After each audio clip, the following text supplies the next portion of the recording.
Hi viewers, welcome to our channel.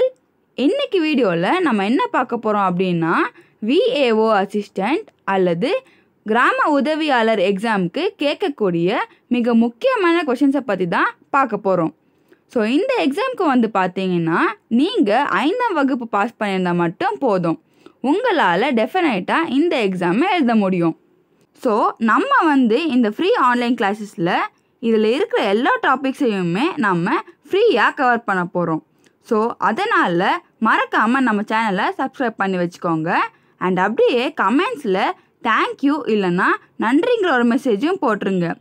ஏன்னா நீங்கள் போடுற அந்த ஒரு மெசேஜ் எங்களுக்கு இது போல் இன்னும் நிறைய வீடியோஸ் க்ரியேட் பண்ண ஒரு மோட்டிவேஷனாக இருக்கும்.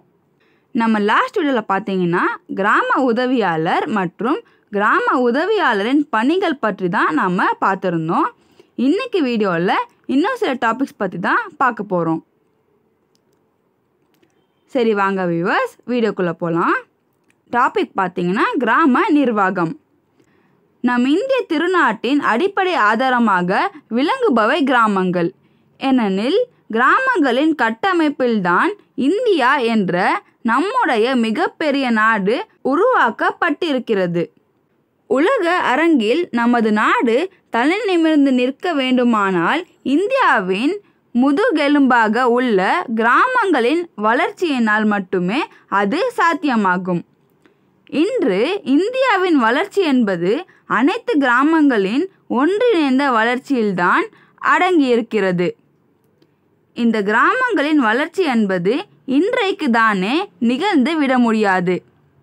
எனவே ஒரு கிராமம் சிறப்பாக வளர்ச்சி பெற அங்கே ஒரு சிறந்த நிர்வாக கட்டமைப்பு தேவையாக இருக்கிறது. கிராம அளவில் ஒரு சிறந்த நிர்வாகம் அமைக்கின்ற போது அதன் காரணமாக கிராமங்களின் வளர்ச்சியிலும் ஒரு நல்ல மாற்றம் ஏற்படும். எனவே இந்த வளர்ச்சியில் குறிப்பிட்டு சொல்லும்படியாக இந்த கிராமங்களில் பணிபுரியக்கூடிய கிராம நிர்வாக அலுவலர்களின் சிறப்பான செயல்பாடும் அவசியமாகிறது. அடுத்தது கிராம நிர்வாக அலுவலர்களின் பணிகள் மற்றும் கடமைகள். முதலாவது கிராம கணக்குகளை பராமரித்தல் மற்றும் பயிர் ஆய்வு பணி பார்த்தல். அடுத்தது நிலவரி, கடன்கள், அபிவிருத்தி வரி மற்றும் அரசுக்கு சேர வேண்டிய தொகைகளை வசூல் செய்வது. இரண்டாவது பல்வேறு சான்றுகள் வழங்குவது தொடர்பாக அறிக்கை அனுப்புதல். மூன்றாவது வங்கிகள் மற்றும் கூட்டுறவு சங்கங்களிலிருந்து கடன்கள் பெற சிட்டா மற்றும் அடங்கல்களின் நகல் வழங்குவது. நான்காவது பிறப்பு இறப்புகளை பதிவு செய்வது, சான்று வழங்குவது, அது தொடர்பான பதிவேடுகளை பராமரிப்பது. ஐந்தாவது தீ விபத்து, வெள்ளம், புயல் முதலியவற்றின் போது உடனுக்குடன் உயர் அலுவலர்களுக்கு அறிக்கை அனுப்பி கொண்டிருப்பது.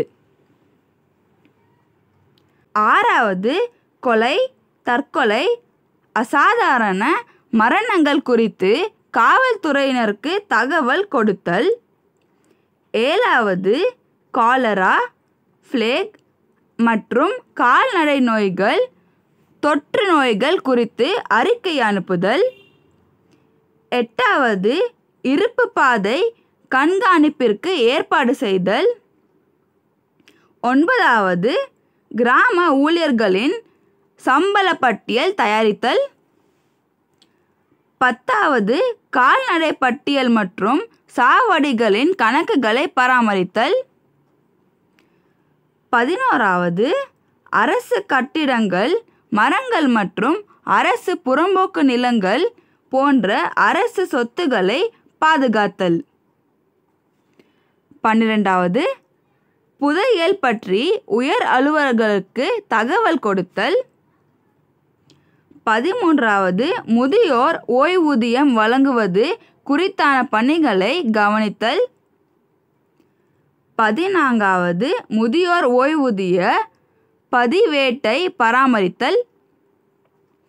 15வது பொது சொத்துகள் பற்றிய பதிவேட்டை பராமரித்தல். 16வது வளர்ச்சி பணிகள் வெற்றிகரமாக நடைபெற சேவை நிறுவனங்களுக்கு தேவையான விவரங்கள் அளித்தல் மற்றும் ஒத்துழைத்தல். 17வது கிராம பணியாளர்களுடைய பணியினை கண்காணித்தல். 18வது சட்டம் ஒழுங்கு பேணுதல். உரிய நேரத்தில் நடவடிக்கை எடுப்பதின் மூலம் குற்றங்களை தடுத்தல். குற்றங்கள் நடந்தவுடனே அறிக்கை அனுப்புதல். சட்டம் ஒழுங்கு பேணுதற்காக கிராம அளவில் அமைதி குழுவை கூட்டி முன்னெச்சரிக்கை நடவடிக்கை எடுத்தல். 19வது தேர்தல் பணிகள் மேற்கொள்வது. 20வது கணக்கெடுப்பு மற்றும் புள்ளி விவரங்களை சேகரிப்பதில் ஒத்துழைத்தல். 21வது பொது சுகாதாரம் பராமரித்தல். 22வது நில ஆக்கிரமிப்புகளை தடுப்பது மற்றும் உயர் அலுவலர்களுக்கு தெரிவித்து உடனடி நடவடிக்கை எடுத்தல். 23வது சர்வை கற்களை பராமரிப்பது. காணாமல் போன கற்களை பற்றி அறிக்கை அனுப்புவது. 24வது கிராமத்தில் நிகழும் சமூக விரோத செயல்கள் குறித்து அறிக்கை அனுப்புதல். 25வது வருவாய்த்துறை அலுவலர்களுக்கும் மற்ற துறை அலுவலர்களுக்கும் ஒத்துழைப்பு அளித்தல். 26வது குற்றவாளிகளின் நடமாட்டத்தையும் சந்தேகத்திற்கிடமான அந்நியர்கள் வருகையையும் தெரிவித்தல். 27வது கள்ளத்தனமாக மணல் எடுப்பது மற்றும் கல் உடைப்புகளை தடுப்பது குறித்து அறிக்கை அனுப்புதல். 28வது அரசு அவ்வப்போது தொடங்கும் நலத்திட்டங்களை நடைமுறைப்படுத்த அளிக்கப்படும் பணிகளை நிறைவேற்றல். 29வது மனுநீதி நாள் நிகழ்ச்சி நடத்த வட்டாட்சியருடன் ஒத்துழைத்தல். 30வது பாசன ஆதாரங்களை கண்காணித்தல். ஏரிகளிலும் நீர் வழங்கும் பாசன கால்வாய்களிலும் ஆக்கிரமிப்புகள் இல்லாமல் தடுப்பது, அவற்றை முறையாக பராமரிப்பது. 31வது கிராம அளவில் 3 வருடங்களுக்கு விற்பனை புள்ளி விவரங்கள் எடுத்து ஒரு பதிவேட்டு பராமரித்தல். 32வது பதிவு மாற்றம், அதாவது டிரான்ஸ்ஃபர் ரிஜிஸ்ட்ரி, அதற்கு சம்பந்தப்பட்ட ஆவணங்களை பராமரித்தல். 33வது நிலப்பதிவேடுகளை கணினி மையமாக்குதலுக்கான பணிகளில் ஒத்துழைப்பு கொடுப்பது. 34வது கிராம அளவில் கடன் பதிவேடு மற்றும் இதர வசூல் கணக்குகளை பராமரித்தல். 35வது கள்ள சாராயம் காய்ச்சுவோர் பட்டியல் தயாரித்து வருவாய் அலுவலர்கள் மற்றும் காவல்துறையினருக்கு அறிக்கை அனுப்புதல். 36வது பொது இடங்களில் வருடத்திற்கு 50 பயன் தரும் மரங்களை நடுவது. 37வது உயர் அலுவலர்கள் கொடுக்கும் பணிகளை மேற்கொள்வது. சரி, ஓகே வியூவர்ஸ், அவ்வளோதான். இதோட முடிச்சுக்கலாம்.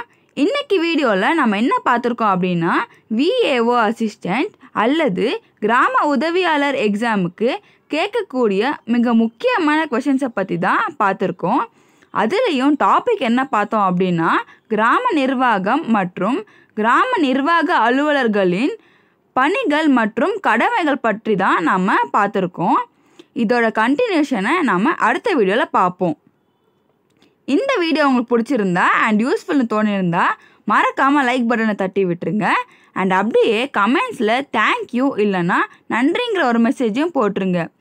ஏன்னா நீங்கள் போடுற அந்த ஒரு மெசேஜ் எங்களுக்கு இது போல் இன்னும் நிறைய வீடியோஸ் க்ரியேட் பண்ண ஒரு மோட்டிவேஷனாக இருக்கும்.